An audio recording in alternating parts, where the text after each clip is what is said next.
Miraculous Journey of Edward Tulane by Kate DiCamillo, illustrated by Bagram Ebatulin. I hope I'm saying that right. Chapter 1. Once, in a house on Egypt Street, there lived a rabbit who was made almost entirely of china. He had china arms and china legs, china paws, and a china head, a china torso, and a china nose. His arms and legs were jointed and joined by wires so that his china elbows and china knees could be bent, giving him much freedom of movement. Time out for just a moment. Just so you know, china is another word that people used to use for porcelain because it came from China. So just imagine that he's made out of porcelain. Time in. His ears were made of real rabbit fur, and beneath the fur there were strong, bendable wires which allowed the ears to be arranged into poses that reflected the rabbit's mood. Jaunty, tired, full of ennui. His tail, too, was made of real rabbit fur and was fluffy and soft and well-shaped. The rabbit's name was Edward Tulane, and he was tall. He measured almost 3 feet from the tip of his ears to the tip of his feet. His eyes were painted a penetrating and intelligent blue.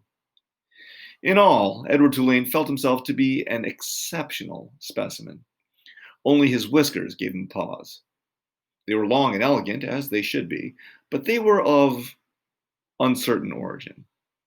Edward felt quite strongly that they were not the whiskers of a rabbit. Whom the whiskers had belonged to initially, what unsavory animal, was a question that Edward could not bear to consider for too long, and so he did not. He preferred, as a rule, not to think unpleasant thoughts. Okay, time out again.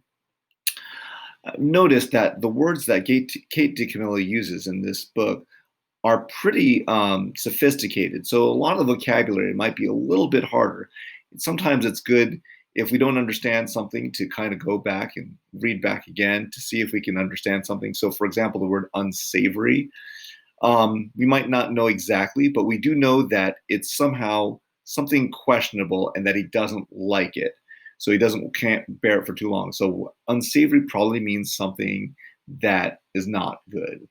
So when you're reading and when you're listening to me read, if you don't understand some of the words, you might want to think about the context in which I'm reading them to see if you can figure out what those words mean.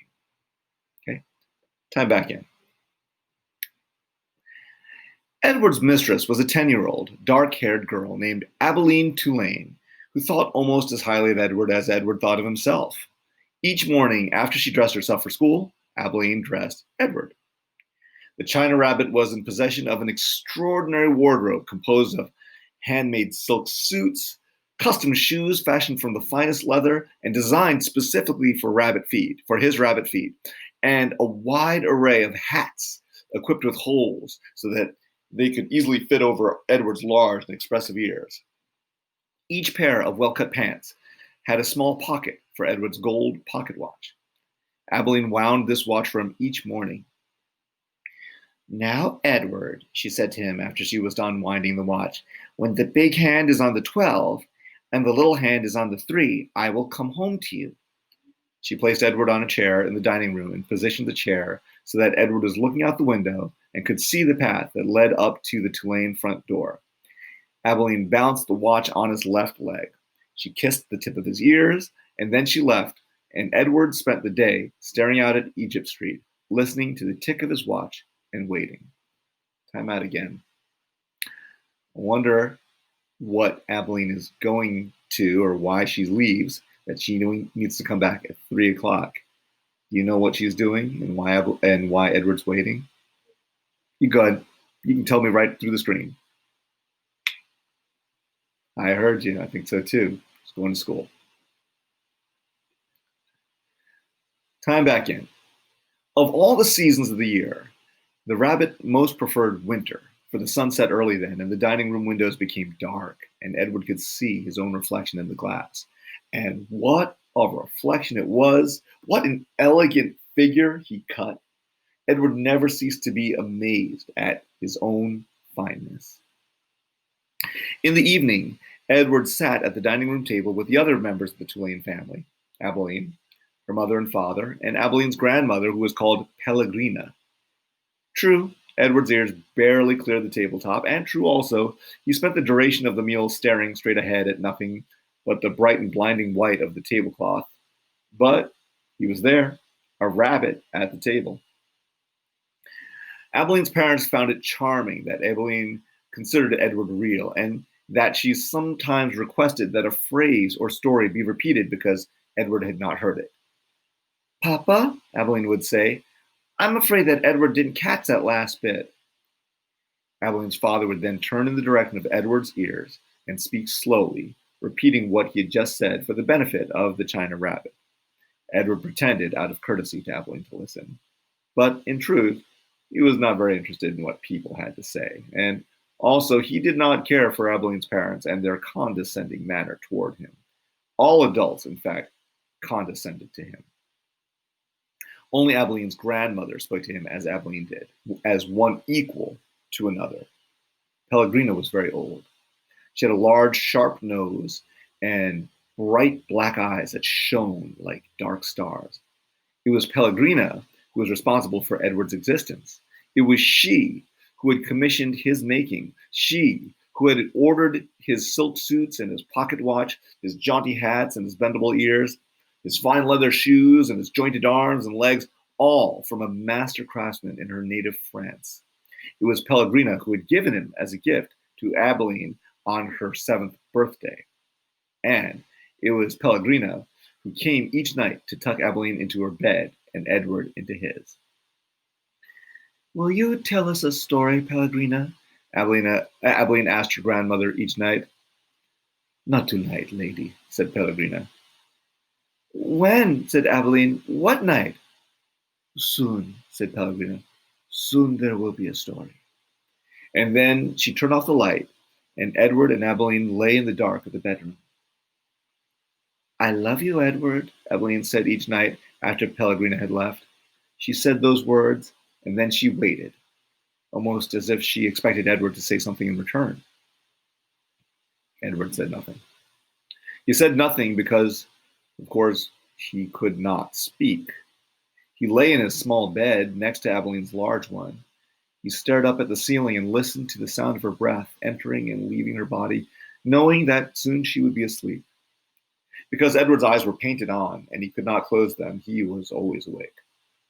Sometimes, if Abeline put him into his bed on his side instead of his back, he could see through the cracks in the curtains and out into the dark night. On clear nights, the stars shone, and their pinprick light comforted Edward in a way that he could not quite understand. Often he stared at the stars all night until the dark finally gave way to dawn.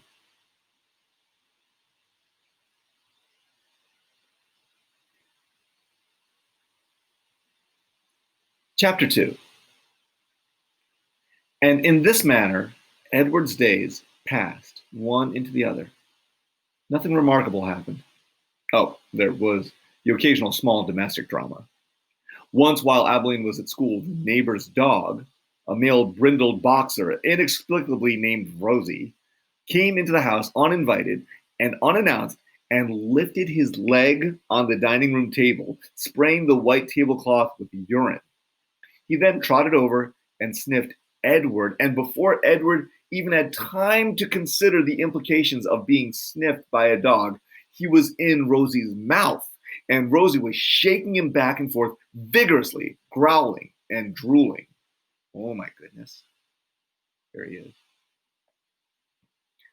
Fortunately, Abeline's mother walked past the dining room and witnessed Edward's suffering.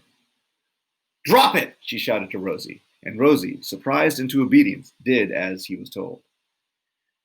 Edward's silk suit was stained with drool, and his head ached for several days afterward, but it was his ego that had suffered the most damage. Abeline's mother had referred to him as it, and she was more outraged at the dog urine on her tablecloth than she was about the indignities that Edward had suffered at the jaws of Rosie. And then there was the time that a maid, new to the Tulane household and eager to impress her employers with her diligence, came upon Edward sitting on his chair in the dining room. What's this bunny doing here? She said out loud. Edward did not care at all for the word bunny. He found it derogatory in the extreme. The maid bent over him and looked into his eyes. She said. She stood back up. She put her hands on her hips. I reckon you're just like every other thing in this house. It's just something needed to be cleaned and dusted. And so the maid vacuumed Edward Tulane. She sucked each of his long ears up the vacuum cleaner hose. She pawed at his clothes and beat his tail. She dusted his face with brutality and efficiency. And in her zeal to clean him, she vacuumed Edward's gold pocket watch right off his lap. The watch went into the maw of the vacuum cleaner with a distressing clank that the maid did not even seem to hear. When she was done, she put the dining room chair back at the table, and uncertain about exactly where Edward belonged, she finally decided to shove him in among the dolls on a shelf in Aveline's bedroom. That's right, said the maid. There you go. She left Edward on the shelf at a most awkward and inhuman angle. His nose was actually touching his knees, and he waited there with the dolls twittering and giggling at him like a flock of demented and unfriendly birds until Aveline came home from school and found him missing and ran from room to room calling his name. Edward! She shouted. Edward! There was no way, of course, for him to let her know where he was. No way for him to answer her. He could only sit and wait. When Aveline found him, she held him close, so close that Edward could feel her heart beating, leaping almost out of her chest in its agitation. Edward, she said. Oh, Edward, I love you. I never want you to be away from me. The rabbit, too, was experiencing great emotion. But it was not love. It was annoyance that he had been so mightily inconvenienced, that he had been handled by the maid as cavalierly as an inanimate object, a serving bowl, or a teapot. The only satisfaction to be had from the whole affair was that the new maid was dismissed immediately. Edward's pocket watch was located later, deep within the bowels of the vacuum cleaner, dented, but still in working condition. It was returned to him by Aveline's father, who presented it with a mocking bow. Sir Edward, he said, your timepiece, I believe. The Rosie affair and the vacuum cleaner incident. Those were the great dramas of Edward's life, until the night of Aveline's 11th birthday, when, at the dinner table, as the cake was being served, the ship was mentioned. Ooh, something about a ship. What do you think is going to happen with the ship?